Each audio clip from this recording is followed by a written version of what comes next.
여러분 안녕하십니까? 금융시장의 혼란이 이어지고 있습니다. 외국인들이 주식을 대거 팔고 나가면서 코스피는 1년 7개월 만에 2,500선이 무너졌고 환율도 급등했습니다. 미국이 모레 기준금리를 예상을 뛰어넘는 수준으로 한꺼번에 많이 올릴 거라는 전망이 확산되고 있기 때문입니다. 이덕영 기자입니다.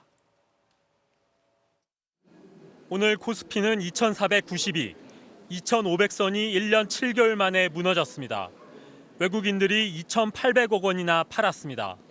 그나마 기관과 개인들이 사들여 0.46% 하락에 그쳤습니다. 삼성전자 종가는 61,900원, 3거래일 연속 52주 신저가를 기록했습니다. 외국인들이 주식을 팔고 달러로 받고 들고 나가면서 환율도 급등했습니다. 환율은 장중에 1달러에 1,292원까지 올라 올해 최고점을 찍었습니다. 경제부총리와 한국은행 부총재가 급하게 구두 개입해 1,286원으로 마감했습니다. 가상화폐 시장도 폭락했습니다. 한때 8천만 원까지 갔던 비트코인은 2,800만 원대, 580만 원까지 갔던 이더리움은 150만 원대로 떨어졌습니다. 금융시장이 이렇게 얼어붙은 건 한국 시각으로 모레 새벽에 예정된 미국의 기준금리 인상 때문입니다. 원래 예상치는 0.5%포인트 인상이었습니다. 그런데 물가가 예상보다 가파르게 오르자 한꺼번에 0.75%포인트를 올릴 거란 공포 섞인 전망이 확산되고 있습니다.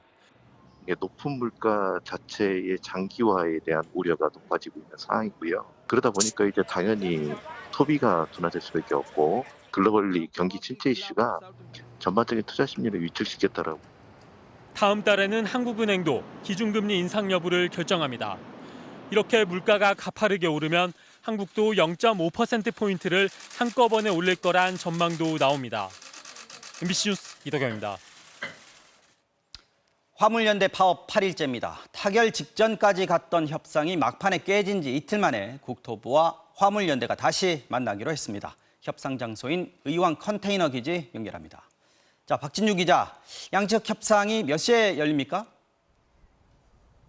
네, 잠시 뒤인 저녁 8시부터 시작됩니다. 오늘 협상은 오후 4시쯤 급하게 잡혔습니다. 그저께 협상이 막판에 결렬된 지 이틀 만에 다시 만나는 겁니다. 그저께 나온 잠정 합의안은 안전운임제를 지속 추진하고 품목 확대도 적극 논의한다는 내용이 담겼습니다. 하지만 공동성명서의 주체에서 국민의힘이 빠지는 바람에 막판에 결렬됐습니다. 협상이 깨진 뒤 이틀 동안 물밑에서 여러 얘기가 오갔다고 합니다. 그래서 오늘은 타결에 대한 기대감이 커진 분위기입니다. 오늘 낮에는 원희룡 국토부 장관이 이곳 의왕 컨테이너 기지를 찾았는데 강경한 발언과 함께 대화 가능성도 열어뒀습니다. 들어보시죠. 네, 이번에 대화의 문이 열리면 결론을 내야 됩니다. 지금도 가능하고요. 오늘 밤도 가능합니다. 핵심 쟁점인 안전운임제 연장 문제는 법을 고쳐야 하는 사안입니다. 그래서 오늘 협상이 타결될지 말지는 여당인 국민의힘의 입장도 중요한 상황입니다. 자, 어느새 파업이 8일째입니다. 피해도 계속 커지고 있는데 산업계에서도 빨리 협상 타결해달라 목소리가 나오고 있군요. 그렇습니다. 오늘 무역협회에 소속된 화주협의회가 기자 간담회를 열었는데 피해가 크다고 호소했습니다. 철강은 72만 톤이 묶였는데 1조 원어치가 넘습니다.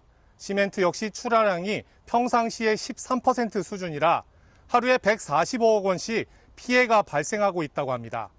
산업계에서도 협상이 빨리 타결되길 바라는 목소리가 커지고 있습니다. 직접 들어보시죠. 단기간 내에 저희가 어떤 해결책을 찾기는 어려운 만큼 이제 국회와 정부, 화물연대가 좀 충분하게 논의를 해서 좀 저희가 좋은 방향으로 제도를 좀 시행을 했으면 합니다. 최근에는 화물연대에 속해 있지 않은 레미콘 운전기사들도 운송비 인상을 요구하며 운송 거부를 논의하고 있습니다. 우체국 택배 노조도 고용 보장을 요구하며 이번 주말 경고 파업을 예고했습니다. 협상이 빨리 타결되지 못하면 물류 대란이 더 심각해질 것으로 보입니다. 의왕 컨테이너 기지에서 MBC 뉴스 박진준입니다. 우리만의 독자 기술로 쏘아올리는 우주 발사체 누리호의 2차 발사. 원래는 내일로 예정돼 있었죠. 그런데 하루 연기가 됐습니다. 바람이 너무 강하게 불어서 발사대로 이송하고 세우는 과정에 안전이 확보되지 않았기 때문인데 발사일은 모레로 정해졌습니다. 고흥 나로 우주센터에 나가 있는 취재기자 연결하겠습니다. 자, 임상재 기자, 고흥에 오늘 바람이 많이 불었다고 하는데 지금은 어떻습니까? 네, 낮에는 머리카락이 심하게 날릴 정도로 바람이 강했는데요. 지금은 잦아들었습니다. 하루 종일 빗방울은 오락가락하고 있습니다. 누리호는 원래 오늘 아침 7시 20분에 발사대로 옮길 예정이었습니다. 하지만 항공우주연구원은 오늘 아침 일찍 열린 회의에서 하루 미루기로 결정했습니다. 항공우주연구원은 바람 때문에 기술진이 위험해질 수 있다고 판단했습니다. 누리호를 발사대에 세운 뒤 가스와 전기를 연결하려면 50m 높이의 탑에 사람이 직접 올라가야 하기 때문입니다. 자, 그러면 이제 내일 누리호를 발사대로 옮기고 모레 이제 쏘게 되는 거죠. 역시 날씨가 관건일 텐데 괜찮을까요?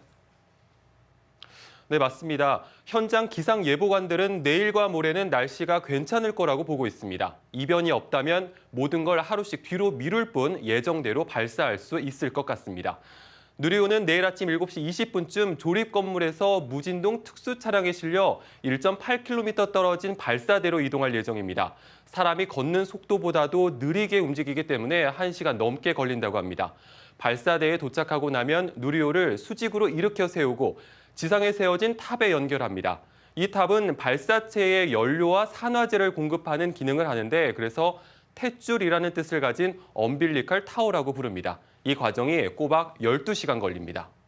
자, 이제 이틀 남았습니다. 그곳 연구진들 분위기 어떤지도 궁금한데요. 네, 조심스럽긴 하지만 이번에는 성공할 거라는 자신감이 느껴졌습니다. 직접 들어보시죠. 하루를 연기를 하긴 했습니다만 발사체 기체에 기술적인 문제가 있거나 하는 것은 전혀 아니고요. 2차 발사는 좀 더 높은 성공 확률을 갖고 있다라고 확신할 수가 있겠습니다. 모레 발사에 성공하고 나면 우리나라는 1톤급 실용 위성을 독자 기술로 쏘아 올리는 세계 7번째 나라가 됩니다. 전남 고흥 나로 우주센터에서 MBC 뉴스 임상재입니다. 네, 어제 집중 보도해드린 불법 입시 컨설팅의 실태 오늘도 이어가겠습니다. 주로 해외 대학 입시 준비생들 그리고 국내 대학의 특정 학과 입학을 노리는 학생들 사이에서 인기를 끄는 스펙 컨설팅이 있다고 합니다. 한 200만 원 정도 내면 창의력 대회, 발명 대회 같은 데서 대통령상, 장관상을 받게 해준다는 겁니다. 한 학원장은 이렇게 따낸 대회 입상 실적으로 내신 9등급인 학생을 대학 3곳에 붙였다고 자랑했습니다. 정혜인 기자의 단독 보도입니다. 초중 고교생들이 해마다 7천여 건의 발명품을 겨루는 발명대회. 1등은 대통령상, 2등은 국무총리상, 3등은 장관상입니다. 장관급 이상상만 37개에 달합니다. 또 다른 발명대회도 장관급 이상상이 30개 걸려 있습니다. 돈만 내면 이런 대회들에서 장관상을 받아준다는 학원 원장을 수소문해 찾아갔습니다. 제가 이제 못하면 안 하죠. 세계 창의력 때는 아시죠? 저 한 100명 입장시켰어요. 근데 장관상은 많이 있으니까 걱정하지 마시고. 어렵지 않냐고 하자 초등학생도 할 수 있다고 장담합니다. 발명을 내가 못 그러니까 알려주는 거죠. 어디까지 알려줘요? 제품까지 다 만들어시켜서. 다 만들어줘요? 대회 하나당 비용은 240만 원. 1년에 8개까지 할 수 있는데 한꺼번에 하면 개당 150만 원까지 깎아준다고 합니다. 1,4,3 가성비가 좋아요. 입상 실적들을 입시에 활용하는 건 주로 해외 대학 준비생들. 힘 안 들이고 비교적 저렴한 가격에 권위 있는 상을 살 수 있다는 점 때문에 요즘 국제학교나 외국인 학교 학부모들 사이에선 인기입니다. 200만 원에 한나라의 장관상인 거예요. 얼마나 싸요? 발행처가 장관이에요. 얘기가 틀려지는 거예요. 이 업체 컨설팅을 받은 한 학부모는 아이들이 직접 한 건 아무것도 없었다고 증언했습니다. 아이들은 하는 건 아무것도 없고 농구하다가 그냥 잠시 핸드폰 켜가지고 얼굴 보여줬고. 국내 대학 입시에 활용한 사례도 있었습니다. 국내 입시는 소프트웨어 전형이 있죠. 아무 개가 있는데 완벽한 9등급이었어요. 그래서 이번에 붙였어요. 대학. 스펙 15개.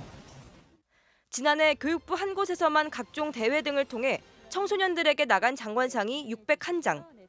학원들은 협회 측과의 인맥으로 수상은 떼놓은 당상이라 대놓고 홍보하는 상황입니다. 확인을 하겠다. 그랬더니 저를 잡는 거예요. 내부에 아는 사람이 있어 자기는 지금 이게 되는 건데 그걸 건드리면 안 되니까. 이런데도 각 부처들은 수많은 대회를 일일이 확인할 방법이 없다며 사후 불법 행위가 드러나면 수상 취소 등 조치를 취할 뿐이라고 밝혔습니다. MBC 뉴스 정혜인입니다. 컨설팅 학원들은 입시에 전혀 대비하지 않은 학생도 해외 유수 대학에 들어갈 수 있는 방법이 있다고 제시합니다. 전공을 미술로 바꾸는 겁니다. 실기 능력보다는 창의력이 드러나는 작품집, 포트폴리오를 잘 만들면 되는 해외 입시 제도의 특징을 노리는 건데요. 문제는 여기에 교수의 대작은 물론 부당한 작품 거래까지 동원된다는 겁니다. 조희원 기자입니다.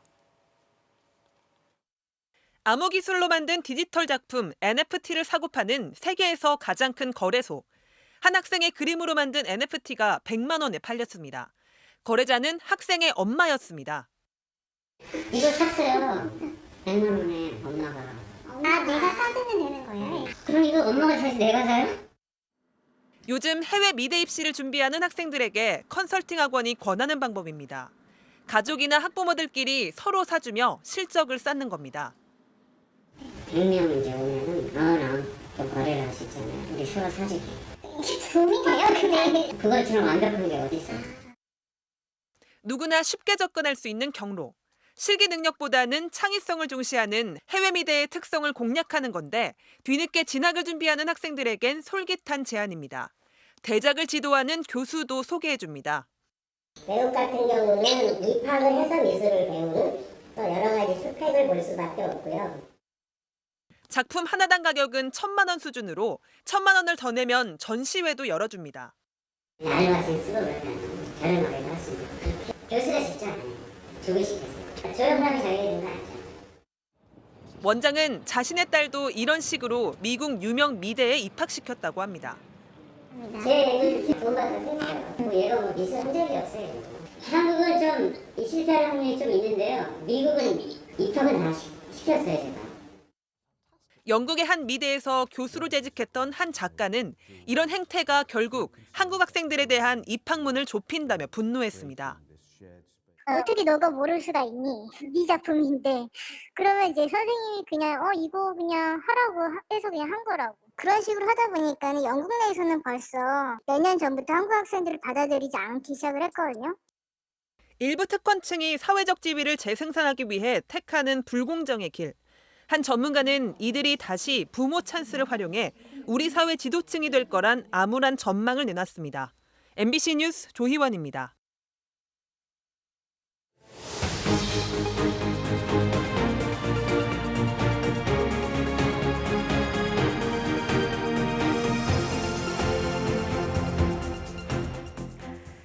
윤석열 정부 출범 이후 처음으로 미국 워싱턴에서 한미 외교장관이 회담을 가졌습니다. 북한의 7차 핵실험이 임박했다는 관측이 나오고 있는 상황에서 한미 양국이 북한을 향해서 강력한 경고의 메시지를 보냈는데요. 워싱턴 김수진 특파원 연결해서 자세한 이야기 들어보겠습니다. 자, 김 특파원, 일단 단호한 대응을 하겠다라고 여러 번 얘기를 했었는데 이제 구체적으로 어떻게 대응을 할지 밝혔습니다. 네, 확장 억제 전략 협의체를 몇 주 안에 다시 재가동하고요. 군사 대비 태세를 조정하겠다고 했는데요. 한미 연합훈련 확대도 논의하고 있다고 합니다. 블링컨 미국 국무장관이 밝힌 내용 먼저 들어보시죠.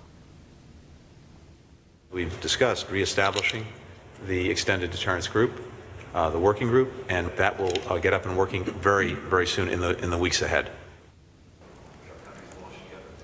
확장 억제 전략 협의체는 한국이 핵 위협에 처했을 때 미국이 이를 어떻게 억제할지 논의하는 한미 간의 고위급 협의체인데요.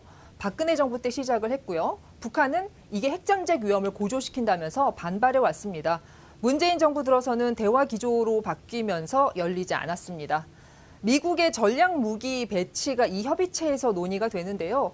한반도로 전략 폭격기나 핵잠수함, 항공모함 같은 무기를 배치하는 방안이 포함이 되겠죠. 핵실험을 준비하는 북한에 사실상 최후 통첩을 한 셈입니다. 예, 그러면서도 두 장관 북한에 전제 조건 없는 대화에 나서라라고 했던데 대화냐 대립이냐 북한에 선택을 하라고 통보를 한 거죠? 네, 북한이 대화 대신 도발을 선택하면 더 강력한 제재와 억지력, 고립을 경험하게 될 거라고 경고했습니다. 직접 들어보시죠. The lesson that North Korea should learn is that the more provocations they make, the more isolated they will become. And in fact, it will undermine its own national security. 미국도 대화엔 열려 있지만 북한이 경로를 바꿀 때까지는 압박을 계속하겠다고 분명히 했습니다. 자, 북한의 핵실험이 이제 정치적인 결단만이 남았다라고 하는데 압박 수단으로 중국이나 일본 같은 주변국들의 역할도 강조를 했어요. 네, 박 장관은 북한을 설득하는 데 중국이 긍정적인 역할을 해야 한다고 했습니다. 중국의 역할을 강조해온 미국과 보조를 맞춘 거죠. 또 일본과의 군사정보 공유, 지소미아가 정상화되길 바란다고 했는데요. 일본은 환영의 뜻을 곧바로 밝혔습니다. 지금까지 워싱턴에서 전해드렸습니다.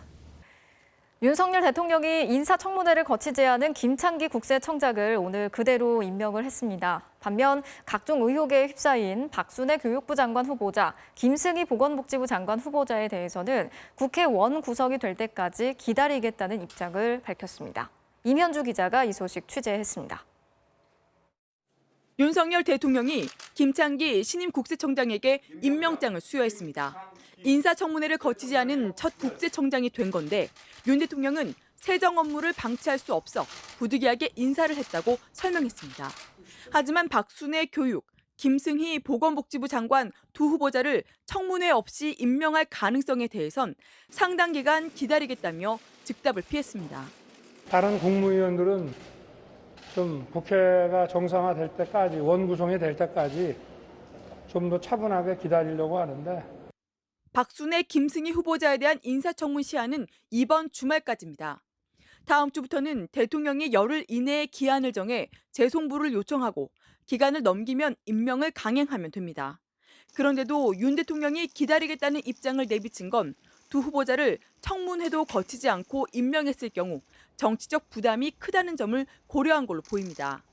박순애 교육부 장관 후보자는 논문 관련 의혹에 특히 0.251%의 만취 상태로 음주운전을 했던 전력, 교육부 수장으로서의 자격 논란이 일고 있고 김승희 보건복지부 장관 후보자 역시 갭 투자의 편법 증여, 정치자금 유용 의혹 등 도덕성 시비가 끊이지 않고 있기 때문입니다.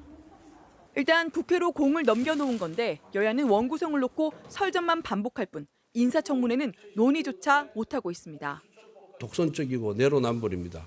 국민에게 약속한 법사위원장직을 국민의힘에 주는 것입니다. 그것이 해법의 시작이라고 생각을 합니다. 여당이 먼저 약속과 합의를 어겨놓고선 야당만 약속을 지켜라 주장하는 것은 점령군 같은 독선과 오만에 불과합니다. 국회의장부터 선출하자, 법사위원장부터 내놔라. 여야의 양보 없는 기싸움이 계속되면서 박순애, 김승희 두 후보자에 대한 인사청문회가 제대로 열릴 수 있을지는 여전히 미지수입니다. MBC 뉴스 임현주입니다. 대통령령 같은 정부의 시행령에 대해서 국회 통제권을 강화하는 내용의 이른바 국회 패싱 방지법, 민주당 조응천 의원이 발의를 했습니다. 국회가 시행령에 대해서 수정이나 변경을 요청할 수 있도록 하는 게 핵심인데요. 여권은 정부 권한 침해라면서 강하게 반발하고 있고요. 민주당도 내로남불이라는 비판이 나오자 당론 추진에는 아직까지 신중한 모습을 보이고 있습니다. 김재경 기자가 전해드리겠습니다. 윤석열 대통령은 공직 후보자의 인사검증을 최측근 한동훈 장관에게 맡겼습니다. 원래 정부 조직법상 인사검증은 인사혁신처의 권한. 그런데 윤 대통령은 지난 7일 대통령 시행령을 개정해 검증 기능을 법무부 장관에 위임할 수 있도록 한 겁니다. 여소야대 상황에서 정부 조직법을 바꾸기 어려우니 시행령으로 우회한 건데 당장 보수 진영에서도 꼼수에 위헌 소지가 있다는 비판이 나옵니다. 법무부 직제는 시행령이란 말이에요. 고쳐가지고 법무부에 몰아주고 그렇게 하는 것은 명백히 그 법률에서 위임을 받은 사항을 벗어난 것이고. 조응천 의원이 발의한 국회법 개정안은 이런 시행령에 대해 국회 상임위가 수정이나 변경을 요청할 수 있도록 한 게 핵심입니다. 신정부 시작이 되고 잘 아시다시피 법으로 안 되는 거는 시행령으로 하겠다라는 게 이제 다시 수면 위로 올라왔어요. 국회의 입법권을 침해한 거고 상권 분립을 침해한 거다. 하지만 윤석열 대통령은 위헌 소지가 있다며 이미 거부권 행사 방침을 내비쳤고 여당도 입법 폭거로 규정하며 반발하고 있습니다. 행정부를 흔들어 보겠다는 것이 바로 국회법 개정의 본질입니다. 그래서 정부 완박이고 국정 발목 꺾기라는 것입니다. 민주당도 당 차원의 입법 추진에는 아직 신중한 모습입니다. 문재인 정부에서도 출범 초기 여소야대 국면에서 시행령으로 정책 추진에 나선 전례가 적지 않기 때문입니다. 또 당시 야당은 문재인 정부의 시행령 독재라고 강력 비판하기도 했습니다. 여야가 바뀌면 시행령 정치 논란도 공수만 바뀐 채 반복되는 셈입니다. 윤석열 대통령도 2024년 총선 전까지 시행령 정치 외에는 여소야대 국면을 돌파할 카드가 마땅치 않은 만큼 국회법 개정안을 놓고 여야 간 대치 전선이 이어질 가능성이 높아 보입니다. MBC 뉴스 김재경입니다. 김건희 여사가 어제 김해 봉하마을을 방문했죠. 여기에 자신의 오랜 친구를 동행한 사실이 확인이 됐는데요. 이 여성이 무속인이라는 논란이 일자 대통령실은 무속인이 아니라면서 진화에 나섰습니다. 하지만 영부인이 공식 행사에 이렇게 사적인 관계의 인물을 데리고 다니는 게 적절하냐는 논란이 일고 있는데요. 민주당에선 비선 문고리 의혹을 제기하는 등 파문이 확산되고 있습니다. 이기주 기자가 취재했습니다. 권양숙 여사를 예방하기 위해 김해 봉하마을을 찾은 김건희 여사가 버스에서 내린 뒤 곧바로 한 여성이 뒤따라 내립니다. 외투를 입지 않은 반팔 티셔츠와 슬리퍼 차림의 여성. 노무현 전 대통령 묘소를 참배할 때도, 권 여사 예방을 위해 이동할 때도, 김건희 여사 뒤에 바짝붙어 함께 이동하는 이 여성이 카메라에 자주 포착되자 일부 온라인 커뮤니티를 중심으로 해당 여성이 무속인이라는 풍문이 확산됐습니다. 대통령실은 이 여성이 무속인이 아니라 현직 무용학과 교수인 김 여사의 오랜 지인이라고 해명했습니다. 이 여성은 충남대 무용학과 겸임 교수이자 부산대와 국민대 평생교육원에서 필라테스를 강의한 것으로 알려진 김모 씨로 확인됐습니다. 안녕하십니까. 김입니다. 집에서 간단히 할 수 있는 홈 골프 스트레칭을 소개하고자 합니다. 최근까지 선대위와 인수위에도 참여한 것으로 전해졌습니다. 김 씨는 2021 대한민국 장애인 국제무용제 홈페이지 등에 각각 코바나 컨텐츠 전무로 소개됐습니다. 김건희 여사가 대표로 있던 코바나 컨텐츠의 핵심 관계자였습니다.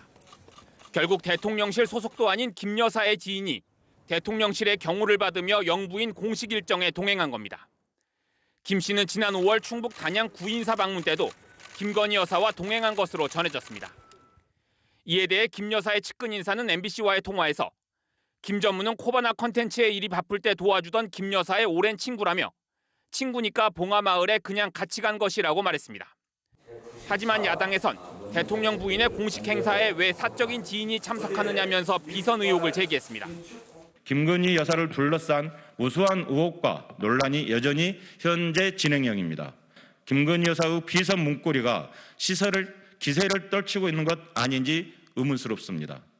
대통령실은 추모의 마음을 사적 논란으로 몰아가는 민주당의 행태에 참담한 심정이라고 말했고 국민의힘 이준석 대표도 지인을 동행하면 안 되는 법이라도 있냐며 김 여사를 옹호했습니다. 그러나 집무실 사진의 팬클럽 유출 논란에 이어 자신의 친구를 공식 일정에 동행한 사실까지 드러나면서 김 여사 측이 비선 논란을 자초하고 있다는 지적이 나오고 있습니다. MBC 뉴스 이기주입니다. 검찰이 여성가족부의 대통령 선거 공약 개발 의혹에 대해서 전직 여가부 장관과 차관을 불러서 조사했습니다. 서울중앙지검 공공수사 2부는 최근 여가부가 대선 공약에 활용할 수 있도록 민주당의 정책 초안 등을 제공하는 데 관여한 혐의로 정영애 전 장관, 김경선 전 차관을 피의자 신분으로 불러서 조사했습니다.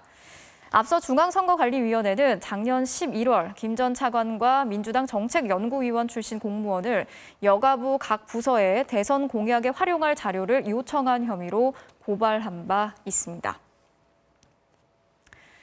한동훈 법무부 장관이 전 정권이 손댔던 검찰 조직을 원상복구하는 작업을 벌이고 있는데요.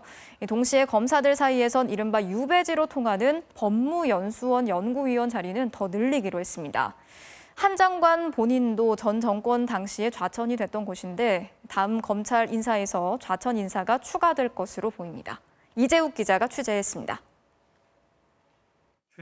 한동훈 법무장관 취임 직후 이뤄진 검찰 인사. 이성윤 전 서울고검장 등 전 정권 핵심 요직 검사 4명은 경기도 용인과 충북 진천에 있는 법무연수원 연구위원으로 발령났습니다. 수사나 지휘 권한이 없는 데다 승진 못한 고위직 검사들이 주로 발령돼 검찰 내 대표적인 유배지로 꼽힙니다. 법무부가 법무연수원 연구위원 정원을 4명에서 9명으로 5명 늘리는 직제 개정안을 입법 예고했습니다. 연구 기능을 강화하겠다고 했지만 검찰 내에선 지난 인사 때 채 못 찍어낸 검사들을 법무연수원에 보낼 거란 말이 공공연하게 나옵니다. 실제로 지난 인사 때 가장 한직인 법무연수원 자리가 모자라는 상황이 벌어졌습니다. 정진웅 검사는 아이폰을 압수수색하다 한 장관을 독직 폭행한 혐의로 1심에서 유죄를 선고받고 이미 법무연수원에서 근무하고 있었는데 자리가 모자라 굳이 대전고검에 발령낸 뒤 다시 연수원에 파견하는 꼼수가 동원된 겁니다. 전 정권 때 한동훈 장관 본인도 채널A 사건 연루 의혹으로 법무연수원에 좌천됐었습니다. 자기의 뜻에 안 맞는 그런 검사들을 이렇게 한직으로 몰아넣는 것, 그것이 정당하다고 생각하시나요? 저도 법무연수원에 근무했는데요. 그래서 충실히 근무했던 기억이 있습니다. 추가 좌천 인사가 예고된 가운데 대검찰청은 이미 법무연수원으로 좌천된 이성윤 연구위원에 대한 징계를 청구했습니다. 이번 징계는 이 연구위원이 2019년 대검찰청 반부패 강력부장 시절 김학의 전 차관에 대한 불법 출국 금지 수사를 무마한 의혹에 대한 것으로 조만간 징계위원회가 소집될 예정입니다. MBC 뉴스 이재욱입니다.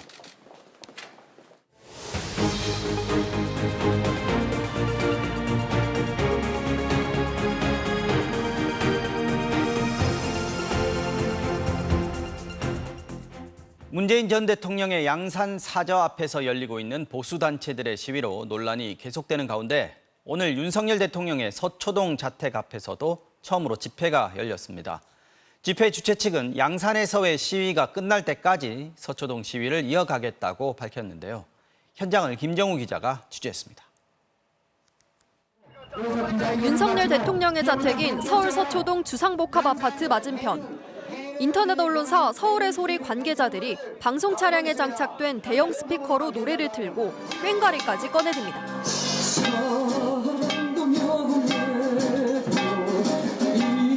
윤석열 대통령의 자택 아크로비스타 맞은편입니다. 제 뒤로 집회를 이어가고 있습니다. 양산의 문재인 전 대통령 사저 앞에서 보수단체들의 거친 집회가 계속되는데도 별다른 제재가 없다며 맞불 집회를 연 겁니다. 해를 지르는 욕설 이런 시위를 계속함에도 불구하고 윤석열 대통령은 미안한 감조차 없다는 겁니다. 이들은 양산 시위에서 녹음된 보수단체들의 욕설을 그대로 틀기도 했습니다. 양산은 왜 내려와 있을까? 같은 시각 20m 떨어진 바로 옆 도로에선 보수 성향 단체의 맞대응 집회가 열렸습니다. 이재명 문재인을 구속수하라! 이재명을 따라다니면서 추종했던 세력들이 지금 여기 와서 지금 대통령 망신 주기를 지금 하고 있는 것입니다. 양측은 서로를 향해 고성을 내뱉으며 신경전을 벌였고 상대의 집회 장소로 가려다 경찰에게 저지당하기도 했습니다.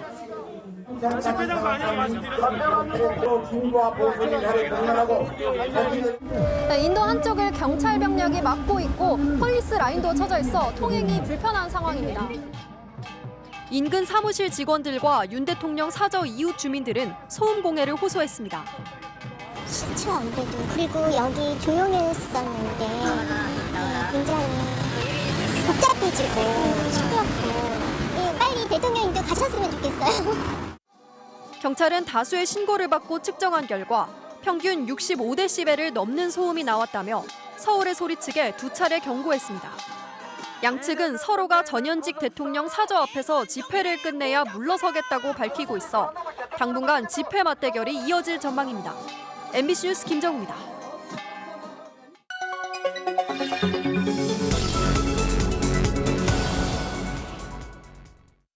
알고 보니 시작합니다. 앞서 보신 것처럼 지금 전현직 대통령의 사저 앞에서 사상 초유의 집회 대결이 펼쳐지고 있습니다. 이런 게 가능한 이유는 헌법이 보장하는 표현의 자유라는 대원칙 때문인데요. 정도가 심해지자 최근에는 법을 바꿔서라도 제한해야 하는 거 아니냐는 주장이 힘을 얻고 구체적인 법 개정안까지 나와 있습니다. 이런 움직임, 해법이 될 수 있을지 알아봤습니다. 집회가 위법인지 아닌지 따지는 기준, 크게 집회의 형식과 내용으로 나눌 수 있습니다. 형식적인 부분을 보면요.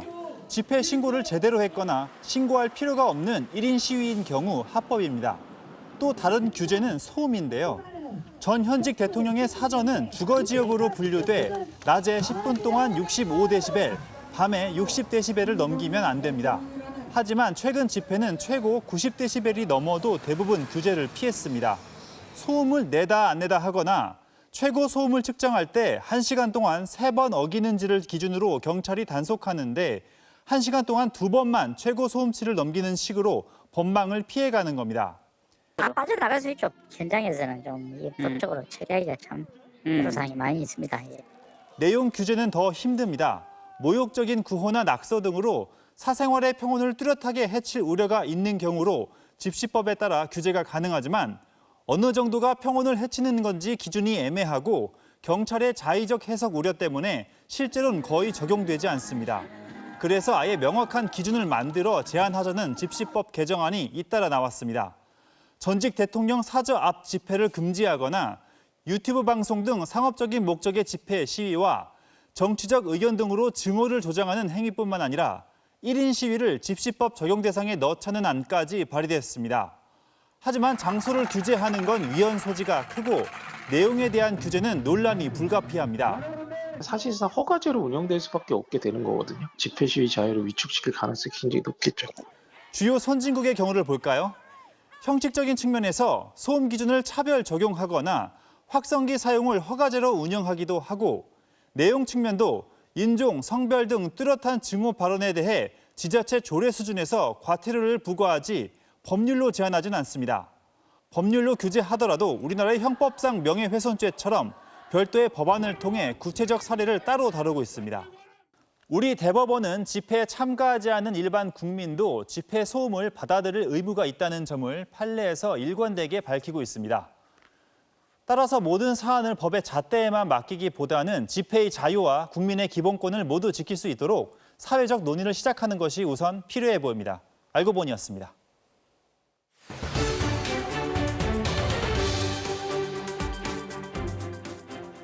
기후위기에 고유가까지 겹치면서 우리도 그렇지만 전 세계 자동차 산업이 전기차로 빠르게 재편되고 있는데요.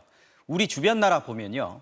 내연기관 자동차 강국인 일본은 미래 자동차 시장에서 도태될까 봐 걱정하고 있는 반면 중국은 전기차의 나라로 탈바꿈하고 있습니다.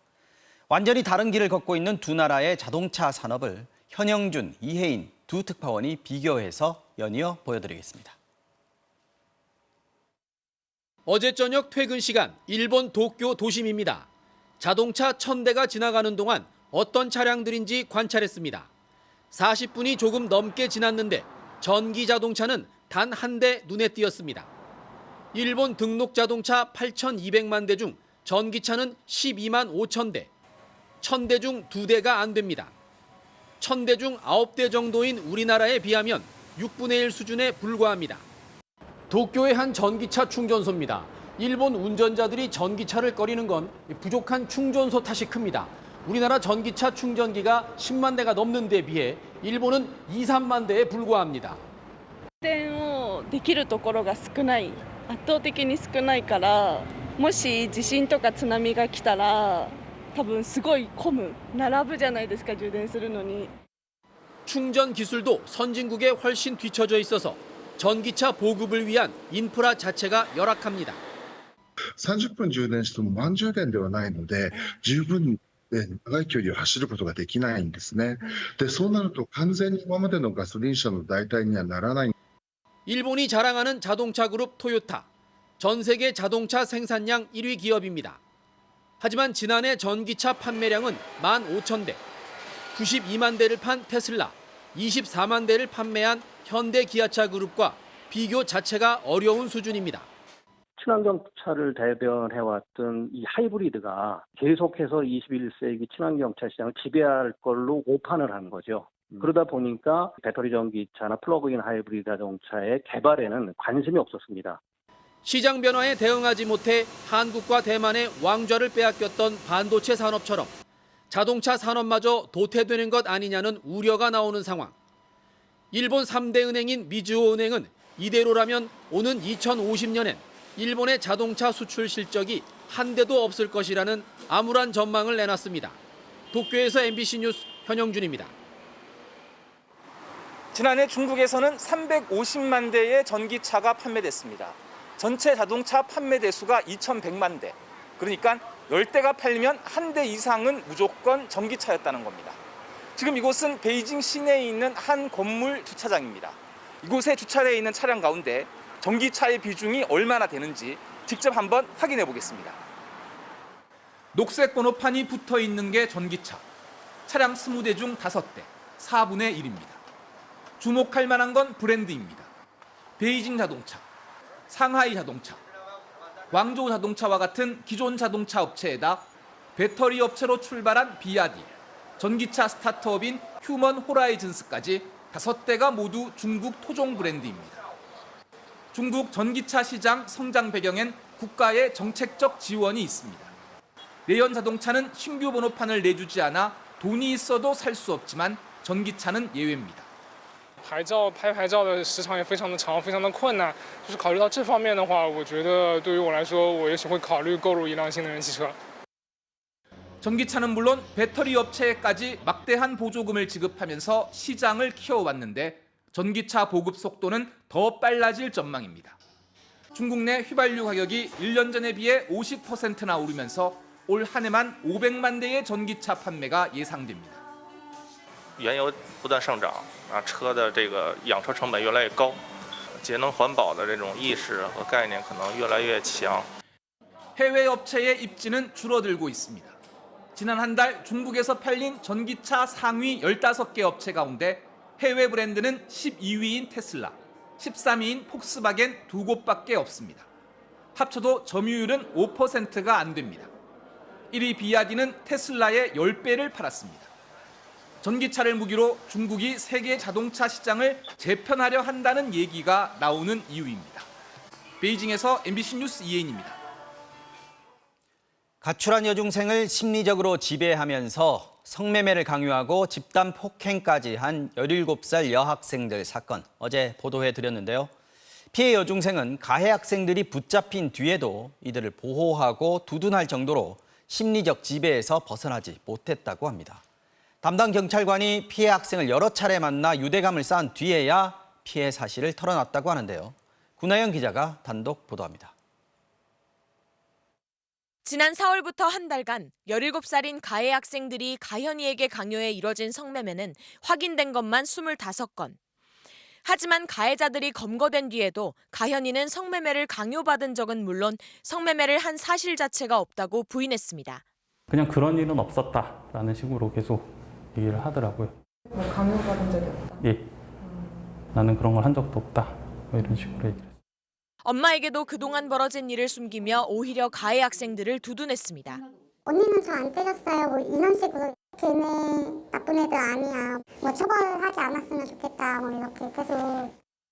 가해 학생들이 붙잡힌 뒤에도 그들로부터 당한 심리적 지배, 가스라이팅에서 벗어나지 못했던 것으로 보입니다. 이 언니 전화를 받아야 된다. 이런 식으로 계속 굉장히 눈물을 많이 흘리더라고요. 불안해하는 게 보이고. 하지만 평소 가연이를 만나며 유대감을 쌓아온 학교폭력 전담 경찰관이 여러 번 찾아가 설득한 끝에 가연이는 결국 피해 사실을 털어놨습니다.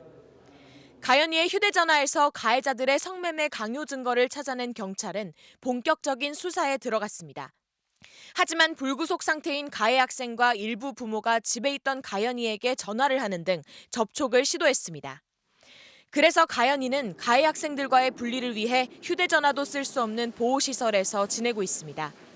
나는 피해자인데 걔네는 친구들하고 뭐 떠들고 놀고 나는 왜 시설에 가서 혼자 갇혀있고 엄마랑도 떨어져 있어야 되고 경찰은 가해 학생들을 특수폭행 등의 혐의로 입건한 가운데 최근 일부가 성매매 강요를 인정함에 따라 수사를 확대하고 있습니다. MBC 뉴스 구나연입니다. 이번 사건에 드러나지 않은 가해자들, 이른바 조건 만남이란 이름으로 피해 학생의 성을 착취한 어른들, 성매수자들입니다. 이들은 스마트폰 채팅 앱을 이용했는데요. 취재진이 같은 어플리케이션을 설치하고 미성년자라고 소개글을 올려봤습니다. 어떤 일이 벌어졌는지 김민형 기자가 보여드리겠습니다. 가현이가 가해 학생들의 강요로 성매수자들을 만난 앱을 설치해봤습니다. 가입이 가능한 나이는 20살부터. 하지만 별다른 나이 인증이나 본인 확인 절차는 없습니다. 프로필에 미성년자임을 알리는 내용을 적고 가입을 마쳤더니 곧바로 조건 만남, 즉 성매매를 제안하는 메시지가 연달아 옵니다. 단 몇 분 만에 메시지가 화면을 가득 채웠고 화면을 내려도 끝이 없습니다. 어플에 가입한 지 약 1시간 만에 이렇게 조건 만남을 찾는 메시지 100여 통이 쌓였습니다. 용돈이 필요하지 않느냐고 묻거나 영상을 보내주면 돈을 많이 주겠다고 합니다. 얼마냐고 물었더니 100만 원 이상 줄 수 있다는 답이 돌아옵니다. 이들 중 일부는 미성년자라는 말에도 성매매를 요구했습니다. 미성년자라고 밝혔지만 오히려 좋다며 나이를 묻습니다.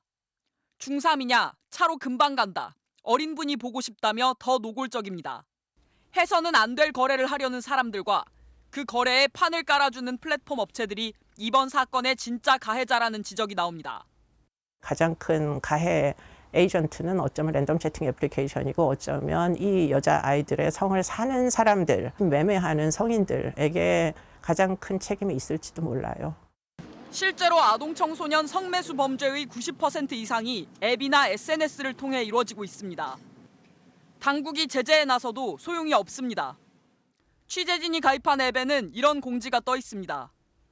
현재 앱은 곧 폐쇄될 예정이라며 새로운 앱을 설치하라고 안내하면서 현재 앱의 아이디로 이용할 수 있다고 합니다. 앱이 폐쇄되더라도 계속해서 제2, 제3의 앱을 만들어 이용자들을 모으고 있는 겁니다.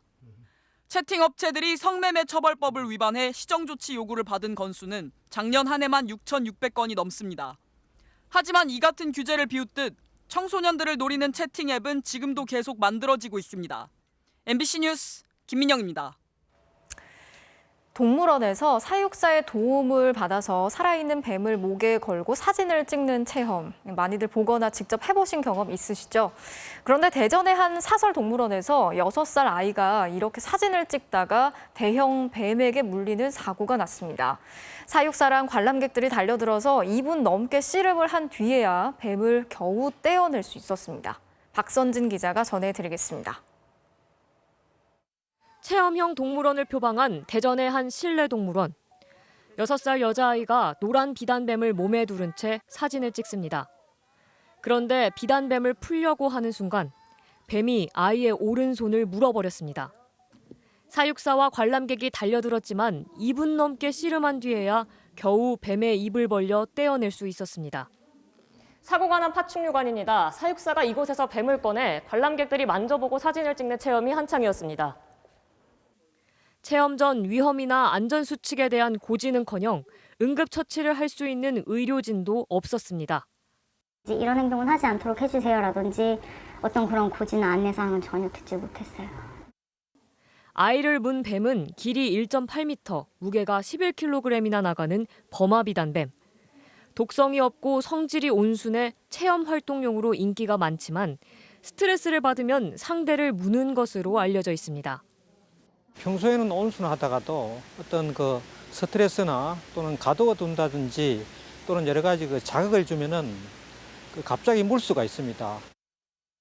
동물원 측은 안전 조치가 미흡한 점을 인정하고 파충류관의 체험 활동을 중지하겠다고 밝혔습니다.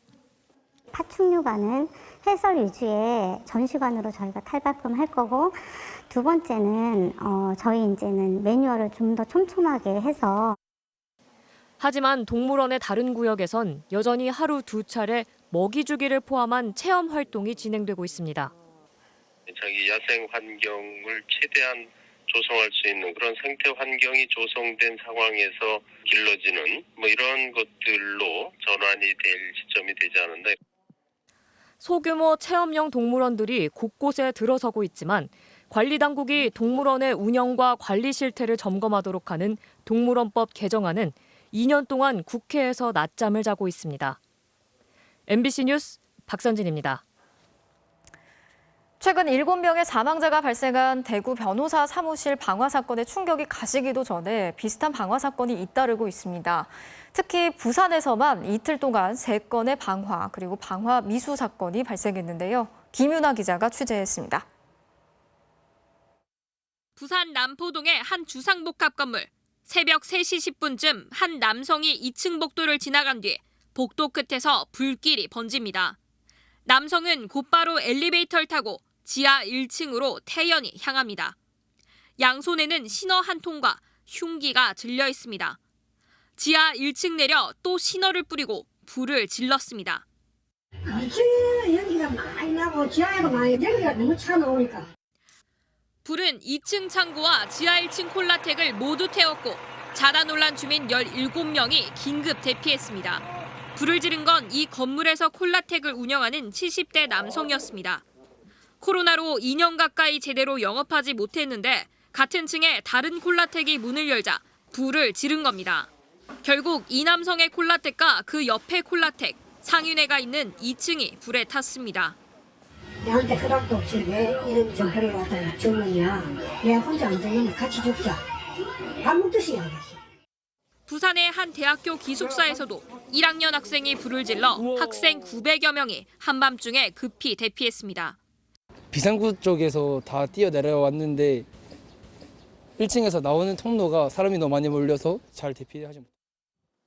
방화 용의자의 기숙사 방에서는 타다 남은 종이와 라이터가 발견됐는데 학생은 방화 혐의를 부인하고 있습니다. 사흘 전에는 범칙금 5만 원을 부과받은 한 50대 남성이 파출소에 휘발유통과 라이터를 들고 들어와 불을 지르려다 검거됐습니다.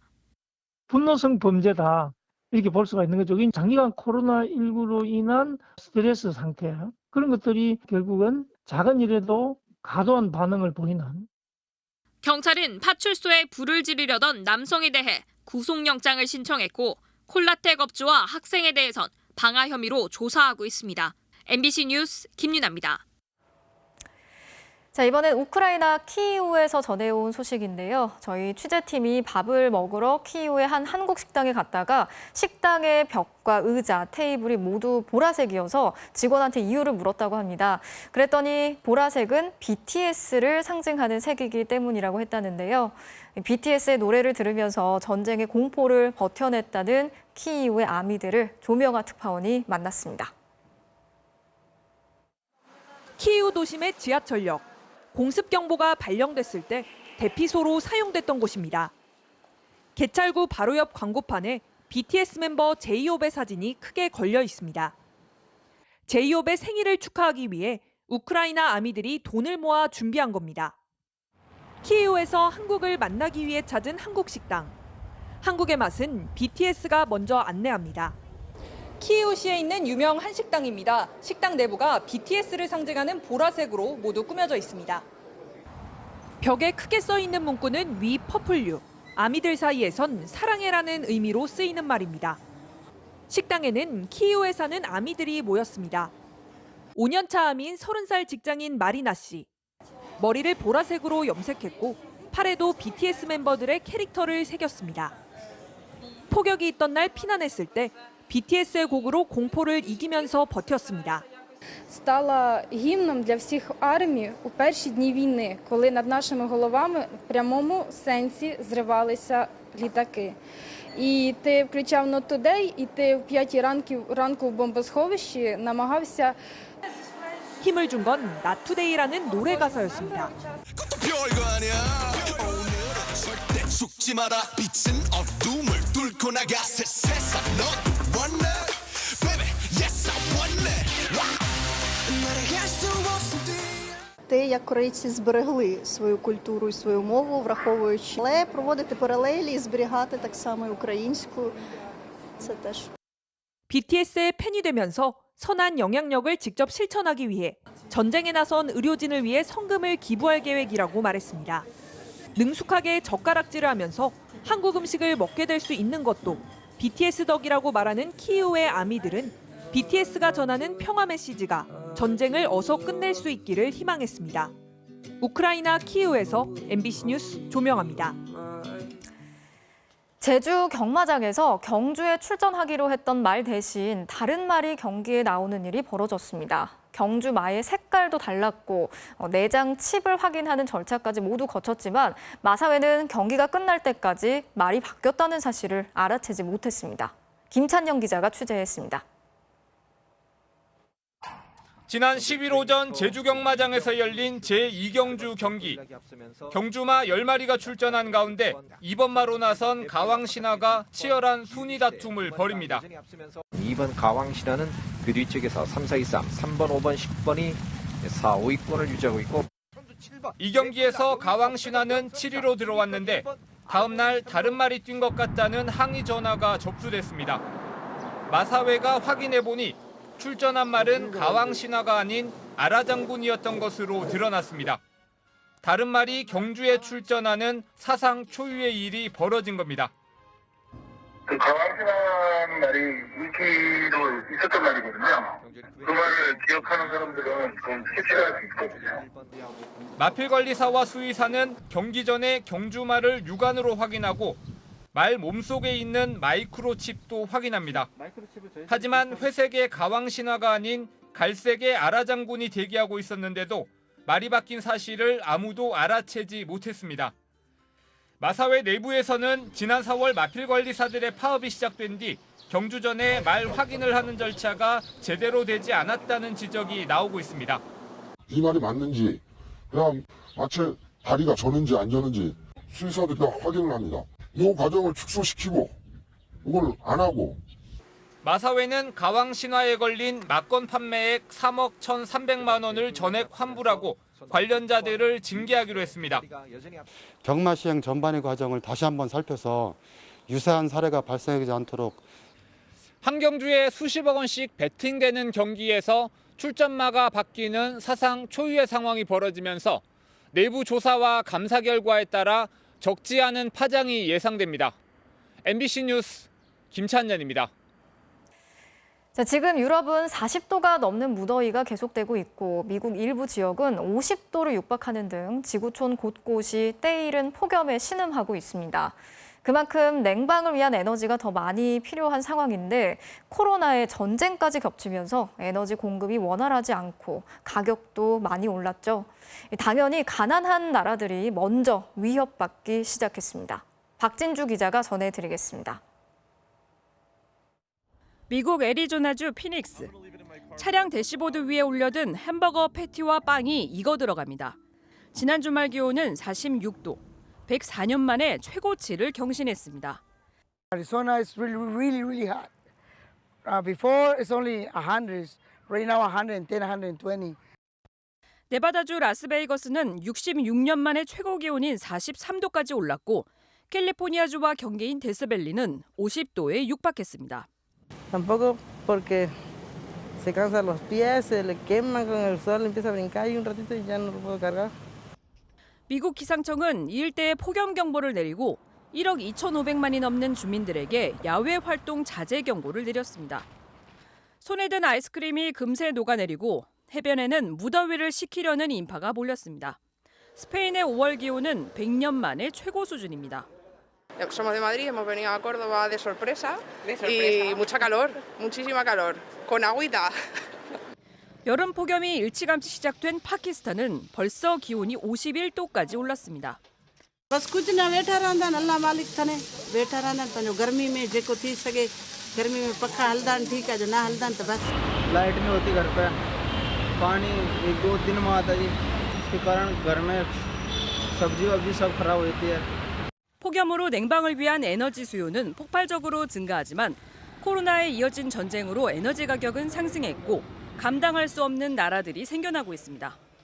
The global energy system is broken and bringing us ever closer to climate catastrophe.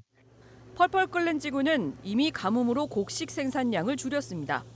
에너지 위기까지 더해져 가난한 나라의 생명을 위협하고 있습니다. MBC 뉴스 박진주입니다. 공군 고 이해람 중사를 성추행한 혐의로 재판에 넘겨진 가해자에게 군사법원이 20에서 징역 7년형을 선고했습니다. 고인의 사망을 가해자의 책임으로만 돌릴 수 없다면서 1심보다 형량을 2년 줄인 건데요. 유족들은 가해자들을 위한 판결이라면서 항의하고 또 절규했습니다. 홍희표 기자가 전해드리겠습니다. 국방부 고등군사법원. 근무병들이 급하게 뛰어나가 들 것을 가져오고 고 이해람 중사의 어머니는 실려나갑니다. 아버지는 격렬하게 울분을 토합니다. 왜 이런 결과를 최후에 고등법원에서 이렇게 만들어 놓는단 말이야. 고 이중사를 성추행한 혐의 등을 받고 있는 장모 중사에 대한 2심 재판. 1심보다 형량이 2년 줄어든 7년형이 선고됐습니다. 재판부는 피해자가 범행을 보고했지만 은폐, 합의를 종용받는 등 마땅히 받아야 할 보호 조치를 받지 못했고 정신적 고통이 이어졌다면서도 극단적 선택의 결과를 오로지 피고인 책임으로만 물을 수는 없을 것이라며 원심을 파기했습니다. 피고 장중사 개인만이 아닌 구조적인 은폐 축소 문제도 있다는 이유입니다. 장중사가 성추행을 저지른 뒤 이중사에게 자살을 암시하는 문자 메시지를 보낸 것도 보복 협박으로 인정되지 않았습니다. 재판부는 자살 암시를 포함한 사과 문자를 보낸 것이 위해를 가하겠다는 구체적인 위협으로 볼 수 없다며 1심과 마찬가지로 무죄를 선고했습니다. 가해자들을 위한 판결이 나올 수밖에 없다는 것을 이 마지막 군사법원의 고등법원에서 재판장이 그걸 보여줬다. 책임을 어떻게 나눌 수 있습니까? 피고인의 행위가 없었다면 과연 망인이 사망에 이르렀을까요? 유족을 지원해온 군인권센터도 이제 특검이 구조적 사건 은폐와 축소에 연루된 모든 이들을 찾아내 법의 심판을 받게 해야 한다고 이번 판결을 비판했습니다. 군 검찰이 즉각 상고하겠다고 밝히면서 최종 판단은 대법원에서 이뤄질 전망입니다. MBC 뉴스 홍희표입니다. 더불어민주당 박상혁 의원이 문재인 정부 시절 산업통상자원부 블랙리스트 의혹과 관련해서 검찰 수사선상에 오른 것으로 알려졌습니다. 검찰은 문재인 정부 초기에 청와대 인사수석실 행정관을 지냈던 박 의원이 당시 산업부 관계자들과 접촉하면서 산하기관장들의 사퇴 종용 과정에 개입한 정황을 포착한 것으로 전해졌습니다. 앞서 산업부 산하기관장들을 압박해서 사표를 받아낸 혐의로 구속영장이 청구된 백운규 전 산업부 장관의 구속 여부는 내일 법원의 실질심사를 거쳐서 결정될 예정입니다. 세계 수영 선수권 대회 개막을 나흘 앞두고 황선우 선수가 국내 최종 훈련을 공개했습니다. 호주의 세계적인 명장 포프 코치에게 수영 기술이 가장 좋다는 칭찬을 받았다며 한국 신기록과 메달 진입을 자신했습니다. 김수근 기자입니다. 호주 전지훈련에서 돌핀킥을 집중 연마한 황선우는 오늘 국내 마지막 훈련에서도 6번의 자명 돌핀킥을 차기 위해 노력했습니다. 새로운 기술을 익힌 지 이제 한 달. 아직 100% 몸에 익은 건 아니지만 세계선수권에서의 기대는 더 커졌습니다. 델슨 선수만 봐도 돌핀에서 엄청 많이 차이가 나니까 그 돌핀을 보완하면은 기록을 더 단축시킬 수 있을 거라 말해주셔서 저도 자신감이 많이 붙었고 또 한두 개라도 더 차고 더 빠른 스피드를 낼 수 있는 레이스가 펼쳐지지 않을까 싶어요. 호주의 세계적인 명장 포프 코치가 수영 스킬 하나만큼은 최고라고 평가했다면서 부쩍 자란 자신감도 드러냈습니다. 제 입으로 좀 말하긴 그렇지만 자기가 가르쳐줘본 선수 중에서는 가장 수영 스킬이 뛰어나다고 되게 말씀을 해주셔서 되게 감사하다고 많이 생각을. 지난해 도쿄올림픽에서 세운 자유형 200m 한국 신기록, 자유형 100m 아시아 기록의 성과 뒤에 후반에 체력이 떨어지는 약점도 보였지만 이제 레이스 운영에도 여유가 생겼습니다. 훈련할 때 페이스 기록이라든지 작년보다 비슷하거나 아니면 더 좋게 다닐 때도 많아가지고 많이 발전을 했다고 생각을 해서 좋은 기록 결과 보여드릴 수 있을 것 같아요. 이미 쇼트코스 세계선수권에서 가장 높은 시상대에 올랐던 황선우는 롱코스 세계선수권 첫 금메달과 함께 자신의 한국 기록 경신을 노리고 있습니다. 그 기록을 다시 한번 깬다는 건 이제 저한테는 엄청나게 힘든 단계일 것 같은데 확신은 아니지만 단축시킬 수 있다고 생각이 들어요. 이번 세계선수권에서. 황선우는 내일 결전지인 헝가리 부다페스트로 출국해 현지 적응을 마친 뒤 이번 주말 첫 경기에 나섭니다. MBC 뉴스 김수근입니다. 다음 시즌 컬링 국가대표를 뽑는 선발전에서 신흥 강호 팀 5G가 팀킴을 꺾었습니다. 팀 이름이 왜 5G일까요? 지난 3월 한국 컬링 최초로 세계선수권 준우승을 차지한 팀킴. 태극마크를 수정하기 위해 국가대표 선발전에 나섰는데요. 오늘 상대가 만만치 않아요. 최근 춘천시청에서 뛰던 김민지를 영입하며 전력이 한층 탄탄해진 경기도청 팀 5G. 다전 전승의 강팀들답게 승부는 치열했습니다. 8대4로 뒤지던 팀킵이 9엔드에 석점을 따내며 한 점 차로 추격. 하지만 10엔드에서 팀 5G의 마지막 2샷이 정확하게 상대 스톤을 쳐내며 승리를 가져갑니다. 지난달 챔피언스컵에 이어 또 한 번 팀 5G가 팀킴을 꺾었습니다. 그런데 왜 이름이 5G냐고요? 스킵 김은지를 비롯해 5명 가운데 4명의 이름이 G로 끝나는데 설혜연 선수는 워낙 잘 먹어서 별명이 자칭 먹방돼지, 그래서 5G라는군요. 모두 7개 팀이 출전한 여자부 선발전, 예선 상위 4개 팀이 플레이오프를 통해 최종 승자를 가리는데 과연 마지막에 누가 웃게 될까요? 댄스 작전으로 월드컵 티켓을 거머쥔 호주 골키퍼 이야기로 토플레이 출발합니다.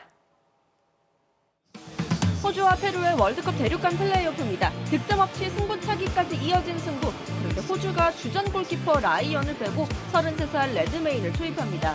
나이는 좀 있지만 A매치는 오늘이 고작 3번째. 엄청난 승부수 같은데 이 선수 조금 특이합니다. 양팔을 흔들며 춤을 추는 듯한 현란한 몸놀림. 상대 집중력을 흐트러 놓았는지 페루 3번째 키커의 실축을 유도하더니 마지막 키커의 슛까지 정확하게 막아냅니다. 이 정도면 댄스 작전이 통했다고 봐야겠죠. 결국 호주의 5회 연속 월드컵 본선 진출. 호주 팬들은 당연히 난리가 났고 방송 중이던 호주의 한 리포터 기쁜 나머지 방송이고 뭐고 없네요.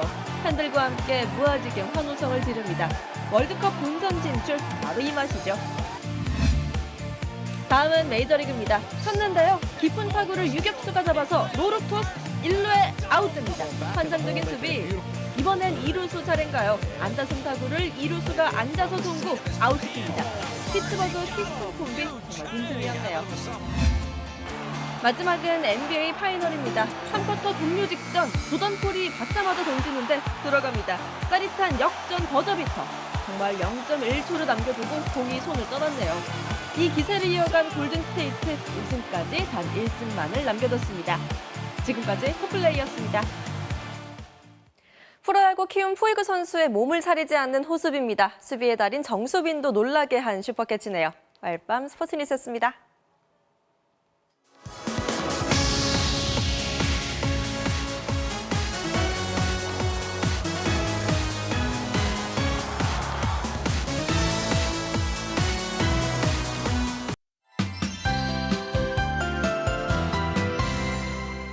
네, 6월 중순에 덥기커녕 연일 우중충한 날씨에 선선하기까지 하죠.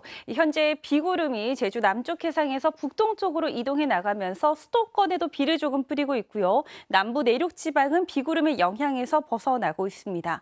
밤 사이는 서울을 비롯한 수도권과 동해안 지방에 5에서 20, 강원 산지 최고 40mm가량의 비가 오겠고요. 이 비는 내일 오전에 그치겠습니다. 하지만 내일도 어김없이 소나기 가능성이 있습니다. 비는 충청과 남부 내륙을 중심으로 오겠고요. 벼락과 돌풍을 동반하거나 우박이 떨어지는 등 요란하겠습니다.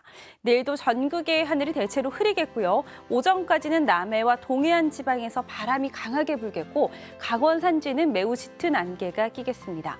아침 최저 기온은 서울 16도, 부산 18도, 여수 19도 등으로 오늘과 비슷합니다. 낮 기온이 서울 24도로 오늘보다 낮아지겠고요. 울산과 광주 25도로 남부지방은 오늘보다 최고 7도가량 오르겠습니다. 당분간 흐린 가운데 언제든지 비 예보가 추가될 수 있겠고요. 누리호 발사 예정일인 목요일에 서쪽 지방 날씨는 무난하겠고 동쪽 내륙에 소나기 가능성이 있습니다. 날씨였습니다. 뉴스 마치겠습니다. 오늘도 함께해 주신 여러분 고맙습니다.